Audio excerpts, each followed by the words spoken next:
कल वाले क्वेश्चन का होमवर्क का आंसर पता चला? हाँ, बहुत सारे बच्चों ने सोचा लगभग वही था। देखो, distance travel in last second में मैटर क्या होता है इसको समझिए। Distance travel in last second का मतलब होता है कि भाई जब पार्टिकल को आप ऊपर फेंक रहे होते हैं, मान लो टी टाइम की टोटल जर्नी है, समझना u इनिशियल वेलोसिटी से आपने ऑब्जेक्ट को फेंका और मान लो टोटल जर्नी हुई टी टाइम की, टी टाइम में, तो लास्ट सेकंड में डिस्टेंस ट्रेवल जो होता था वो हमेशा 5 मीटर होता है, इंडिपेंडेंट होती थी इनिशियल वेलोसिटी से। रीजन क्या है? रीजन ये लास्ट सेकंड में तुम छोड़ो, इसकी फाइनल वेलोसिटी कितनी होगी? 0, है ना। अब ये लास्ट सेकंड, यानी यहां से लास्ट सेकंड बोलो या स्टार्टिंग से 1 सेकंड बोलो, नहीं समझे बात को? नीचे से ये वाला रीजन लास्ट सेकंड का होगा, आप नहीं कह सकते हैं कि ये ऊपर से 1 सेकंड का डिस्टेंस ट्रेवल के बराबर होगा।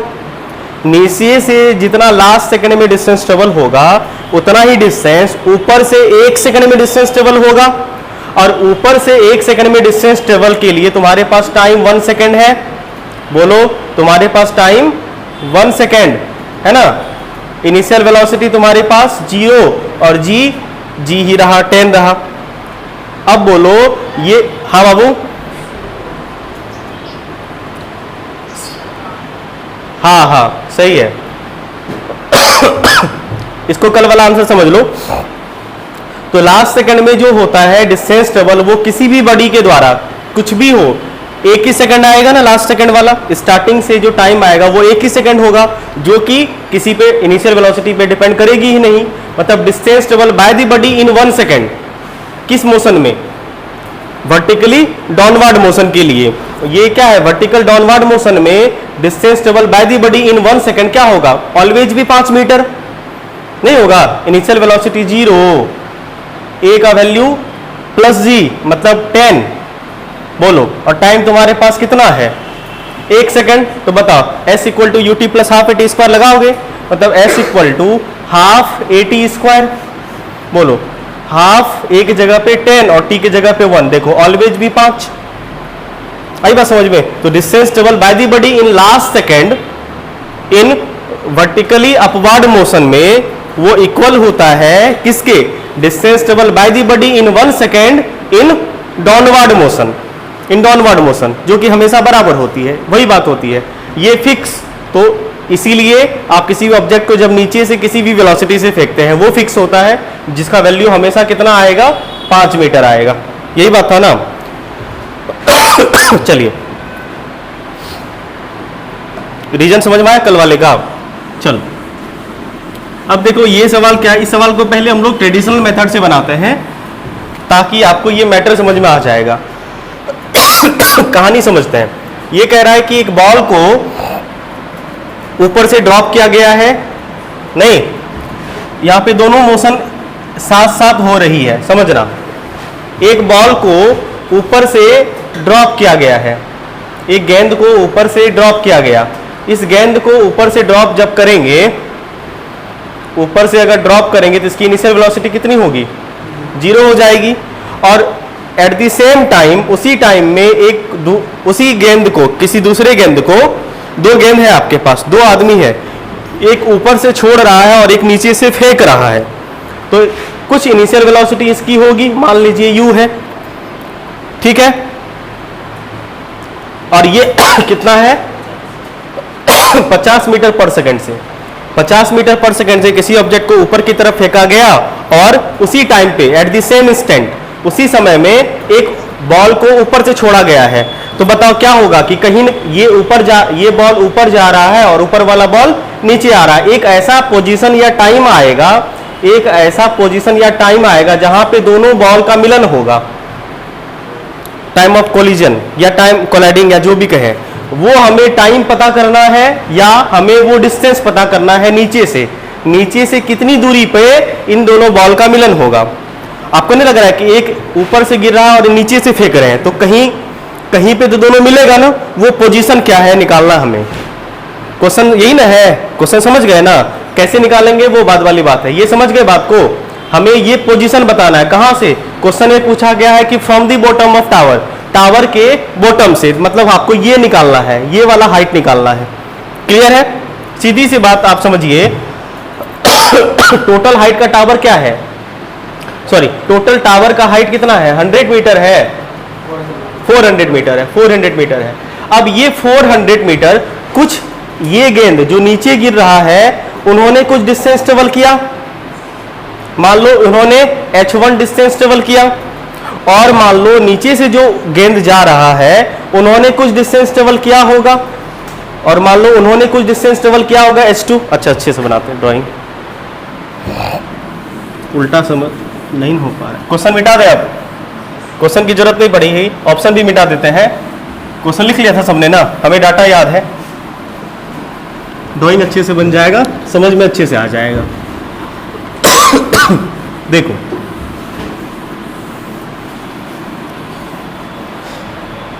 बात को समझना, देखो ये एक टावर है जिसका हाइट कितना है, 400 मीटर का। इस टावर से एक ऑब्जेक्ट को, एक बॉल को छोड़ा गया मतलब इनिशियल वेलोसिटी 0, और उसी टाइम पे एक गेंद को ऊपर की तरफ फेंकी गई है, इनिशियल वेलोसिटी 50 मीटर पर सेकंड के आसपास। अब क्या होगा, ये ऑब्जेक्ट ऊपर जा रहा है, ये नीचे आ रहा है, तो दोनों कहीं ना कहीं मिलेगा। ऐसा नहीं कि बीच में मिलेगा, ये जरूरी थोड़ा एक बीच में, हो सकता है यहाँ पे मिलन हो इसका, हो सकता है यहाँ पे मिलन हो सकता है बीच में ही मिलन हो, हमें नहीं पता कहाँ मिलन होगा। हम लोगों ने एक रैंडम पोजीशन मान लिया कि जहां पे इन दोनों का मिलन हुआ है, हमने एक रैंडम पोजीशन मान लिया कि जहां पे ये दोनों ऑब्जेक्ट मीट करी है, दोनों गेंद मीट करी है, ये पोजीशन है, ठीक है। तो भाई ये मीटिंग पॉइंट है इसका, ये मीटिंग पॉइंट है, तो मीटिंग पॉइंट पे ये ऑब्जेक्ट बीच आएगा, तो ये ऑब्जेक्ट कुछ डिस्टेंस ट्रेवल करेगा, यहां से यहां तक मान लो कुछ डिस्टेंस ट्रेवल किया, कितना मान लेते हैं h1, और ये ऑब्जेक्ट भी उस पॉइंट पे जाएगा, बोलो ये ऑब्जेक्ट भी उस पॉइंट पे जाएगा, तो ये भी कुछ ना कुछ डिस्टेंस ट्रेवल करेगा। मान लेते हैं इन्होंने कितना डिस्टेंस ट्रेवल किया, h2। आपको नहीं लग रहा है कि h1 प्लस h2 मिलके 400 मीटर का डिस्टेंस ट्रेवल करेगा, यानी ये दोनों ऑब्जेक्ट मिलके कितना मीटर का डिस्टेंस ट्रेवल करेगा, ये पूरा हाइट ऑफ टावर कवर हो जाएगा। जब इन दोनों का मिलन होगा तो ये total distance travel by the both object equal to 400 metre. It means आप ये कह सकते हैं कि h1 समझना, h1 plus h2 equal to 400 metre होगा, हाँ या ना, यहां तक क्लियर है। तो अब क्या दिक्कत है, आप h1 निकाल लीजिए, h2 निकाल लीजिए, दोनों को सम अप कर लीजिए, है ना। h1 कैसे निकालेंगे, h1 ये मोशन है ना, ये वर्टिकली डाउनवर्ड मोशन, तो h1 निकालना है, s equal to u t plus half t square, h1 equal to u t तो खत्म, हाफ a मतलब g, ठीक है, टी स्क्वायर, टी पता है क्या, नहीं। अच्छा बोलो दोनों के लिए टी सेम होगा क्या, हमने पहले भी बता रखा है कि अगर दोनों सेम टाइम में स्टार्ट होगा और मीटिंग या ओवरटेकिंग होगा या कोलिजन होता है तो दोनों सेम टाइम तक ट्रेवल करता है। भाई ये ऑब्जेक्ट अगर 2 घंटा तक चला है तो सामने वाला भी 2 घंटा तक ही चलेगा ना, तब ना सेम, ये दोनों मिलकर 400 मीटर का डिस्टेंस ट्रेवल करेगा। जब भी सेम टाइम में स्टार्ट हो और फिर मीटिंग होता है, दोनों का कोलिजन होता है, तो सेम टाइम तक दोनों ऑब्जेक्ट ट्रेवल करता है, तो दोनों के लिए टाइम सेम हो जाएगा। आई बात समझ में, मतलब टी टाइम तक अगर ये चला है तो ये भी टी टाइम तक चलेगा, तो हाफ ए टी स्क्वायर हो गया, वेरी गुड। उसके बाद distance travel by this object क्या होगा, h2 बराबर you t plus half a t square. बोलो इसके लिए क्या करोगे, यू कितना है 50, टाइम कितना है t।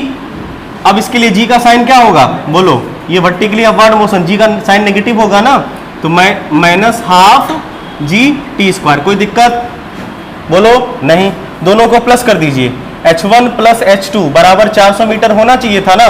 h1 का वैल्यू कितना है, half g t square, plus h2 का वैल्यू कितना है 50t minus half g t square equal to 400। Half g t square cancel, 50t equal to 400, t बराबर 400 बाय 50 कितना आएगा 8 सेकेंड, यानी 8 सेकेंड तक दोनों ऑब्जेक्ट चला है। अब सुनो क्वेश्चन में क्या पूछा गया, क्वेश्चन में पूछा गया है नीचे से कितना डिस्टेंस ट्रेवल हुआ, मतलब अगर h2 हमसे पूछा गया है, हमसे क्या पूछा गया, h2 ही पूछा गया ना, h2 निकाल लीजिए, h2 बराबर कितना हो गया, h2 बराबर पुट कर दीजिए 50 into 8 minus half into T, T का कितना 64, सॉल्व करोगे ना कितना आएगा 400 माइनस कितना 320 है बराबर 80 मीटर। पहले छापो फिर बताते हैं कि इतना नहीं करना है। छापिए पहले। देखो अगर तुम इसको एनालिसिस करो तो तुम्हें एक चीजें समझ में आ रही है। देखो कुछ भी होगा टाइम ऑफ मीटिंग सेम होगा, टीटी होगा और जी तो जी ही रहेगा। तुम्हारे यू से जी को कोई प्रभाव पड़ने वाला है नहीं। इसका मतलब इस केस में मीटिंग वाले केस में हमेशा ये हाफ जी टी स्क्वायर कटने वाला ही है, कटेगा ना, क्योंकि वर्टिकल मोशन और एक हॉरिजॉन्टल मोशन हो रहा है, सॉरी एक वर्टिकल अप और वर्टिकल डाउन हो रहा है, जिस वजह से एक जी पॉजिटिव और एक जी नेगेटिव आएगी, तो हाफ जी टी स्क्वायर हमेशा कटेगा। इसका मतलब ये हुआ कि अगर हम यहाँ पे 400 ना रख के यहाँ पे सीधा बोले h है और ये u ना रख के सीधा बोले u है, तो जरा ध्यान से देखो होगा क्या। होगा कुछ नहीं, यहाँ पे ut होगा, बोलो समझना लिखना नहीं है, ut होगा और यहाँ पे h होगा। h मतलब हाइट ऑफ टावर होगा, चलो कैपिटल H मान लो, हाइट ऑफ टावर होगा। यहाँ पे क्या हो जाएगा बोलो u और ये हो जाएगा तुम्हारा क्या h। इसका मतलब प्यारे बच्चों हुआ क्या, टाइम जो मीटिंग का होगा वो h बाय यू के बराबर होगा। नहीं समझे, मतलब अगर टोटल हाइट ऑफ टावर पता हो और किस इनिशियल वेलोसिटी से ऑब्जेक्ट को आप फेंक रहे हो पता अगर हो, पता रहता भी है था ना, तो सीधा टाइम ऑफ मीटिंग आ जाएगा और टाइम ऑफ मीटिंग आ जाएगा तो h2 या h1 किसी में के इक्वेशन को बना के पुट कर दीजिएगा, सीधा आ जाएगा। मेरे कहने का मतलब ये है कि आपको कुछ नहीं करना है। जब भी ऐसा सवाल आए कि एक ऑब्जेक्ट को ऊपर से ड्रॉप किया जा रहा है, थ्रो नहीं, ऊपर से थ्रो वाला भी क्वेश्चन करवाएंगे तब ये चीजें नहीं लगेंगी, ध्यान में रखना, ठीक है। ये तभी लगेगा जब नीचे से थ्रो और ऊपर से ड्रॉप होगा। जब आप नीचे से किसी ऑब्जेक्ट को u स्पीड से फेंकेंगे और ऊपर से किसी ऑब्जेक्ट को तुम ड्रॉप करोगे ना, तो at the meeting time t होगा, तो ये जो मीटिंग टाइम होता है वो सीधा t बराबर होगा total height of tower by initial velocity. बस जैसे यहाँ पे देखो इस हाइट का टावर कितना, सॉरी इस टावर का हाइट कितना था 400 मीटर, किस इनिशियल वेलोसिटी से फेंका गया था 50, कितना मीटिंग का टाइम आया 8 सेकंड आया। बस मीटिंग का टाइम आ गया तो आप आराम से नीचे से ऑब्जेक्ट कितना ऊपर पे है या ऊपर से ऑब्जेक्ट कितना नीचे आया सीधा सीधा सॉल्व कर लेंगे। मतलब कोई एक सॉल्व कर लीजिएगा, ऊपर से ही सॉल्व कर लीजिए, क्यों ना क्योंकि नीचे से करोगे s equal to u t plus half a t square लगाना पड़ेगा और अगर ऊपर से डिस्टेंस निकालोगे तो सीधा सीधा तुम्हें क्या निकालना पड़ेगा हाफ एटी स्क्वायर। तो ऊपर से डिस्टेंस निकाल लेते हैं h बराबर हाफ एटी स्क्वायर मतलब जी टी स्क्वायर। हाफ का वैल्यू हाफ ही, जी का वैल्यू 10 और टी का वैल्यू 64। देखो तो जरा कितना आया 320, मतलब ऊपर से 320 तो नीचे से कितना 80। अगर ये 400 हो तो अगर ऊपर से 320 पे मिला है तो नीचे से 80 गया होगा ना, बस नीचे से आंसर कितना होगा 80। आपको आंसर नीचे से पूछे कि ऊपर से पूछे आप निकाल सकते हैं एक ही इक्वेशन बना के, समझ पाए। तो जब भी कोलिजन वाला केस हो तो सीधा कुछ नहीं करना है, डाटा देखना है कि किस इनिशियल वेलोसिटी से ऊपर फेंका गया है और टावर का हाइट क्या है, सीधा h बाई यू कर दोगे t आ जाएगा। समझ गए, h बाई यू कर दीजिएगा तो t आ जाएगा। क्लियर है, क्या ट्रिक इसमें यूज हुआ, समझ गए। ये सिंपल एनालिसिस था। अब जब भी आपको कोलिजन वाला सवाल बोलेगा तो सीधा टोटल हाइट टावर का क्या है और किस इनिशियल वेलोसिटी से एक ऑब्जेक्ट को फेंका गया है, आप उसको अगर कर दोगे तो सीधा आपको टाइम ऑफ मीटिंग आ जाएगा। आगे आप सॉल्व कर लेंगे, है ना। आइए ये वाटर टैप वाला एक क्वेश्चन करें, ठीक। चलो इसमें थोड़ी सी चीजें ऑब्जर्व करनी है। 1 मिनट का समय आपको देते हैं, आप प्रैक्टिस करिए, सोचिए। 1 मिनट का समय है आपके पास इसको बनाने के लिए। अगर बन जाए तो बढ़िया, नहीं तो कोई बात नहीं। अगर 1 मिनट से कम टाइम में बनना चाहिए, बनाइए। देखिए सर, इसमें क्या कह रहा है कि वाटर ड्रॉप गिर रहा है रेगुलर इंटरवल ऑफ टाइम में किसी टैप से जो कि 5 मीटर एबव द ग्राउंड है। मान लो यहाँ पे एक नल लगा रहा है, नल लगा रखा है, ठीक है। ये मान लो यहाँ पे एक टैप लगा रखा है और इससे वाटर ड्रॉप गिर रहा है, ठीक नहीं? और ये टैप जो है वो ग्राउंड से कितने हाइट पे है? ग्राउंड से ये टैप 5 मीटर के हाइट पे है, ठीक है? मान लीजिए 5 मीटर के हाइट पे है। अब इससे कह रहा है कि दी third drop is living the tap at the instant the first drop touches the ground. एक ड्रॉप निकला, पहला ड्रॉप निकला, और पहला ड्रॉप जब ग्राउंड पे पहुंच जाता है, ड्रॉप नंबर पहला, तो तीसरा ड्रॉप टैप से निकलता है। नहीं समझे? मतलब ये मान लीजिए थर्ड ड्रॉप जस्ट अभी टैप से निकलने वाला है, तब तक जो पहला ड्रॉप था वो ग्राउंड पे पहुंच गया, यानी पहला ड्रॉप 5 मीटर का डिस्टेंस ट्रेवल कर लिया है, तो बीच में एक दूसरा ड्रॉप भी तो होगा, तो दूसरा ड्रॉप कहीं ना कहीं पे होगा। ये मान लीजिए दूसरा ड्रॉप है, तो ये पूछा गया है कि आपको बताना है how far above the ground is the second drop. Second drop जो है वो ग्राउंड से कितनी दूरी पे है? तो मान लेते हैं सेकेंड ड्रॉप ग्राउंड से कितनी दूरी पे है, हमें नहीं पता, x, ठीक है? अब अगर हम तुमसे ये कहें, सुनना, कि ये जो ड्रॉप को है, मान लो पहले ड्रॉप को गिरने में अगर t टाइम लगा है, समझना, पहले ड्रॉप को गिरने में अगर t टाइम लगेगा, टोटल t टाइम में पहला ड्रॉप 5 मीटर का डिस्टेंस ट्रेवल कर लिया, फर्स्ट ड्रॉप 5 मीटर का, बोलो जब ये पहला ड्रॉप निकला है टैप से, तो इसकी इनिशियल वेलोसिटी कितनी होगी? 0, यानी distance travel by the first drop कितना होगा? 5, जो कि किसके बराबर होगा? 80 स्क्वायर के, है ना? तो ये हो गया तुम्हारा कितना distance travel by the drop, यानी फर्स्ट ड्रॉप के लिए आप लगाओगे ut plus half t square, मतलब s इक्वल टू क्या होगा? Half g t square. इससे तुम्हें ये t पता चल जाएगा, 5 रखोगे t पता चल जाएगा। रुको, अब देखो एक बात बताओ कि सेकेंड ड्रॉप को, अभी सेकेंड ड्रॉप यहां पे है ना? t अगर कर दिए, 2t कर दिए तो बढ़िया रहता है क्या?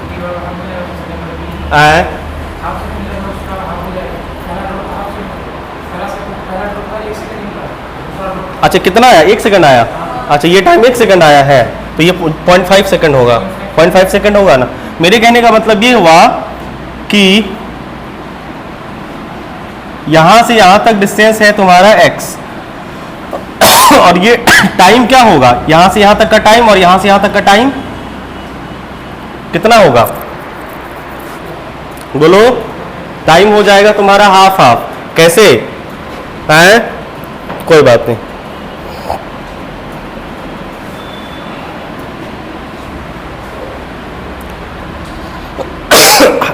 इसका तो 1 सेकंड आया ना, 1 सेकंड लगा ना ड्रॉप को गिरने में, ये तो श्योर है कि तुम्हारा टाइम कितना आया? 1 सेकंड आया। अब देखो सेकेंड ड्रॉप को यहां से यहां तक आने में कितना टाइम लगेगा? तुम सिंपल इमेजिंग करो, सिंपल सोचना है तुम्हें।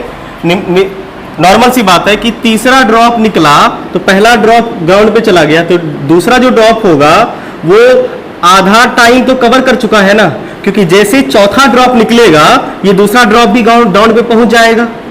इसका मतलब ये हुआ कि आधा टाइम ये चल चुका है, अब इसके पास बस एक ड्रॉप और गिरने की देरी है।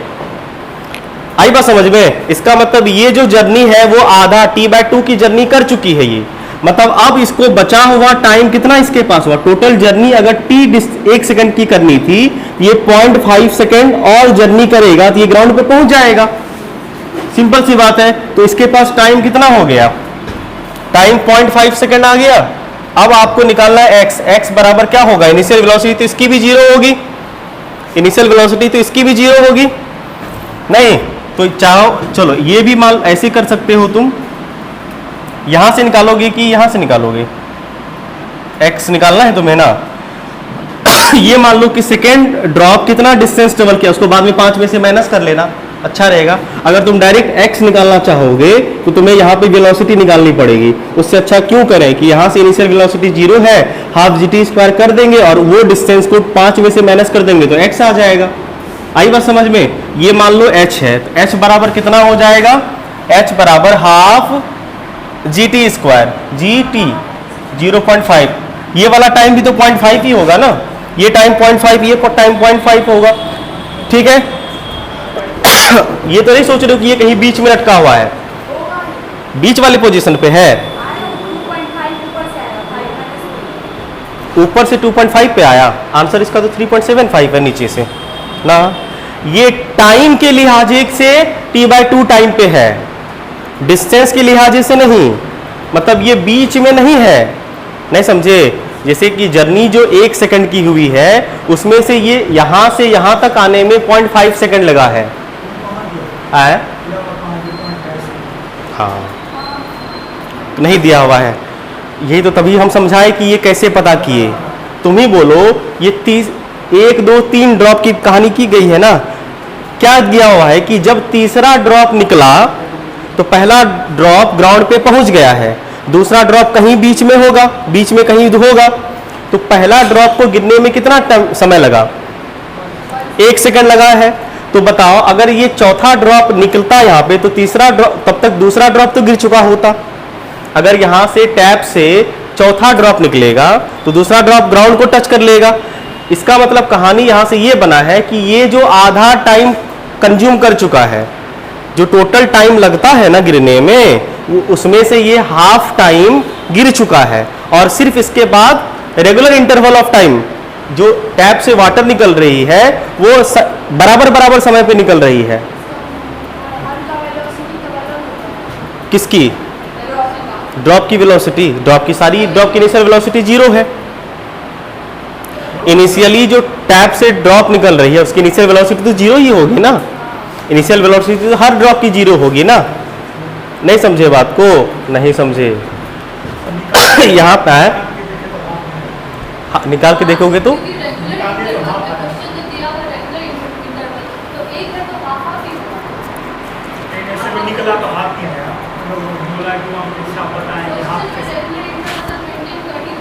हाँ, तो वही ना कि रेगुलर मतलब हर रेगुलर इंटरवल के बाद निकल रही है। यानी कि ये हुआ कि जैसे ये तीसरा ड्रॉप देखो ना, तीसरा और पहले ड्रॉप के बीच निकलने का टाइम कितना है? 1 सेकंड। इसका मतलब तीसरा और दूसरा ड्रॉप के बीच के निकलने का टाइम कितना होगा? यानी हर ड्रॉप 0.5 सेकंड के बाद निकल रहा है। नहीं समझे बात को? एक ड्रॉप निकला, ड्रॉप नंबर पहला निकला और ड्रॉप नंबर तीसरा निकला तो 1 सेकंड का टाइम लिया। इसका मतलब हर एक ड्रॉप और अगले ड्रॉप के बीच का टाइम कितना है? 0.5 सेकंड। नहीं समझे?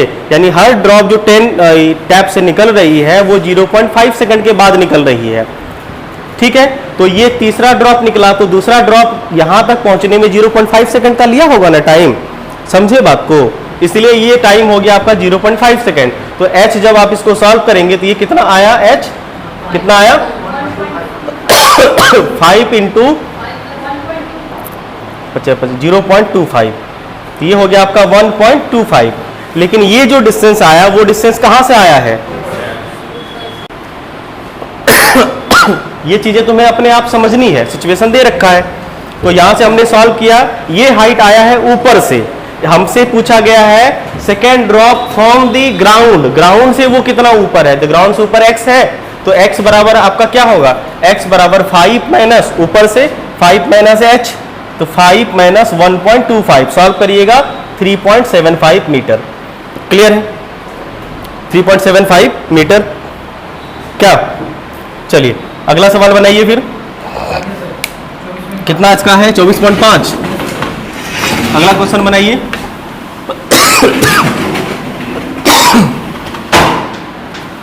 ये भी इसी से लगभग थोड़ा लिंक टाइप का क्वेश्चन है, करिए इसे। देखो क्वेश्चन क्या है कि समझ ले सवाल को, समझे? कह रखा है एक बॉडी है release from a great height. एक हाइट से एक बॉडी को ड्रॉप की गई है। ठीक है, h हाइट से मान लो ड्रॉप की गई है। इसको ड्रॉप किया गया जैसे ही, उसके बाद बोला can fall freely toward the earth, another body release from same height. लेकिन 1 सेकंड बाद, तो तब तक ये 1 सेकंड डिस्टेंस ट्रेवल कर चुकी है ना, है 1 सेकंड का तो डिस्टेंस ये ट्रेवल कर चुका है। तब तक ये बॉडी जो पहली नंबर की बॉडी थी वो यहाँ पहुंच चुकी होगी। समझो, पहला जो ऑब्जेक्ट है वो यहाँ पहुंच चुका होगा। कब? जब दूसरा ऑब्जेक्ट यहाँ से रिलीज किया गया, 1 सेकंड के बाद छोड़ा गया है, तो 1 सेकंड ये हमेशा आगे रहेगा। अब हमसे ये पूछा गया है कि आपको उस वक्त इन दोनों का सेपरेशन बताना है। सुनो सुनो, उस वक्त इन दोनों का सेपरेशन बताना है जब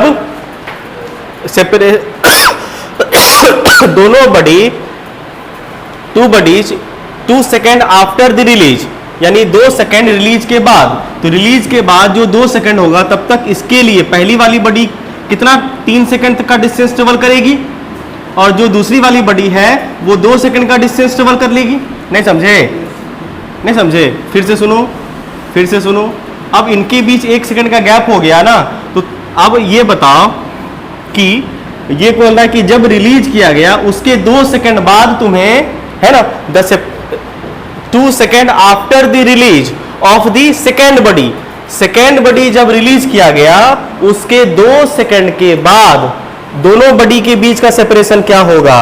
तो भाई तब तक ये जो पहली बॉडी होगी वो और क्योंकि इसे जब रिलीज किया गया, जैसे मान लो इसे रिलीज किया गया 9:30, ठीक है, पहली बॉडी को छोड़ी गई है 9:30 पे, दूसरी बॉडी को छोड़ी गई 9:30 1 सेकंड पे। आई बात समझ में? अब बोल रहा है किसके 2 सेकंड बाद, तो इसके 2 सेकंड बाद 9:30 3 सेकंड पे तुम्हें दोनों की कहानी बतानी है। 9:30 3 पे दोनों के बीच का सेपरेशन। तो 9 ये बॉडी कितने बजे स्टार्ट हुई थी? 9:30 पे चलना शुरू की थी, तो 9:30 3 सेकंड पे ये कहीं ना कहीं होगी। यानी ये ऑब्जेक्ट अब कितना डिस्टेंस ट्रेवल कर चुका है? टोटल यहां तक पहुंचने में ये टोटल 3 सेकंड का डिस्टेंस ट्रेवल कर चुका है। और ये ऑब्जेक्ट 2, मान लो ये दूसरा ऑब्जेक्ट यहां पे कहीं होगा। आई बात समझ में? ये जो दूसरा ऑब्जेक्ट है वो यहां पे कहीं पे होगा, और ये टाइम कितना है? ये टाइम स्टार्टिंग से 2 सेकंड है, जब इसको छोड़ा गया तो 2 सेकंड ट्रेवल करी ना। बस बोल रहा है कि इनके बीच का सेपरेशन तुम्हें बताना है। सीधी सी बात है भाई, distance travel by the body in 3 second, distance travel by the body in 2 second, काम खत्म। नहीं तो इसका सेपरेशन, सीधा सेपरेशन कर लें। सेपरेशन मान लीजिए x, x equal to total minus इतना, x equal to total minus इतना। तो टोटल कितना होगा? Distance travel by the body in 3 second कितना होगा? हाफ gt स्क्वायर, सीधा कर देंगे, दोनों की इनिशियल वेलोसिटी 0 है, तो half g t square, t square मतलब 3 स्क्वायर है। अच्छा 9.8 लोगे तब आंसर आएगा 9.8 minus half g t square, T square मतलब कितना? 2 का स्क्वायर। सॉल्व करोगे तो हाफ 9.8 कॉमन आएगा, 3 का स्क्वायर 9, 2 का स्क्वायर कितना होता है? 4, 9 में से 4 गया 5। ये हो गया आपका हाफ 9.8 इंटू 5। सॉल्व करोगे तो ये हो जाएगा आपको कितना? हाँ 24.5 मीटर। इतना सेपरेशन होगा इन दोनों के बीच। मैकेनिज्म समझ गए ना कि कैसे ये काम करता है? ठीक है, छापिए सॉल्यूशन। थोड़ा सा सोचोगे सवाल जल्दी बनेगा। अगला सवाल करिए। देखिए सर, कह रहा कि ये body sliding on a smooth inclined plane require 4 second to reach the bottom starting from rest at the top. How much time does it take to cover 1/4 distance starting from the rest at the top? कोई दिक्कत नहीं। एक smooth plane है, inclined plane है। Inclined plane का मतलब होता है थोड़ा तिरछा सा, लेकिन आपको यहाँ पे कोई मैकेनिक्स वगैरह नहीं लगानी है, सिंपल है। एक इंक्लाइंड प्लेन है कुछ ऐसा, इससे ये चलना स्टार्ट किया, इनिशियल वेलोसिटी 0 होगी इसकी, है ना। लेकिन भाई आपको पता है कि ये इसके पास एक्सेलरेशन होगा, कांस्टेंट स्पीड से नहीं जाएगी। हाँ, भले ही ये होगा कि इसके पास जो एक्सेलरेशन होगा वो g के बराबर नहीं होगा, लेकिन जो भी होगा एक्सेलरेशन होगा। तो इसलिए इसका जो डिस्टेंस ट्रेवल लगाओगे, distance travel by the body, वो s equal to ut plus half t square आएगा। आई बात समझ में? मतलब distance travel by the body equal to half AT square. यहाँ पे जी मत करना क्योंकि जी नहीं होगा। यहाँ पे क्या होगा, कोई जरूरत नहीं है, इसलिए इसकी कोई आवश्यकता नहीं कि ए का वैल्यू तुम पता करो, कोई जरूरत नहीं है। अब यहाँ पे तुम ये देखो, जो भी हो, inclined plane require 4 second to reach the bottom, 4 second लगा इसे बॉटम पे जाने में। अब ये पूछ रहा है कि कितना टाइम लगेगा इसी ऑब्जेक्ट को it take to cover 1/4 distance travel करने में कितना लगेगा। एक इक्वेशन मान लो t टाइम लगा है इसे यहां से यहां तक आने में, पूरा बॉटम टॉप से बॉटम आने में। अब हमसे ये पूछा गया है कितना टाइम लगेगा इसे कहां से कहां तक आने में, 1/4 डिस्टेंस आने में। 1/4 का मतलब s/4 डिस्टेंस ट्रेवल करने में कितना टाइम लगेगा। तो बोलो s इक्वल टू, ये मान लो t1 टोटल टाइम लगा और ये मान लो half s/4, half a acceleration तो वही रहेगा, और मान लो ये t2 है। अगर आप दोनों का रेशियो कर दो कहानी समझ में आ जाएगी। दोनों का रेशियो करोगे तो क्या होगा, हाफ a खत्म हो जाएगा। बोलो s से s खत्म हो जाएगा, 4 चला जाएगा ऊपर, तो ये हो जाएगा तुम्हारा 4/1 इक्वल टू t1/t2 का स्क्वायर होल स्क्वायर। बोलो इसका मतलब ये हुआ कि इसको स्क्वायर रूट करोगे तो 2/1 इक्वल टू t1/t2। आई बात समझ में? अब यहां पे देखो क्या कह रहा है, प्लेन यानी कि जो 4 सेकेंड लग रहा है इसे पूरा वापस आने में, इसका मतलब ये जो वैल्यू है t1 क्या था, पूरा टाइम था 4 सेकेंड। मतलब ये t1 का वैल्यू कितना दे रखा है आपको, 4।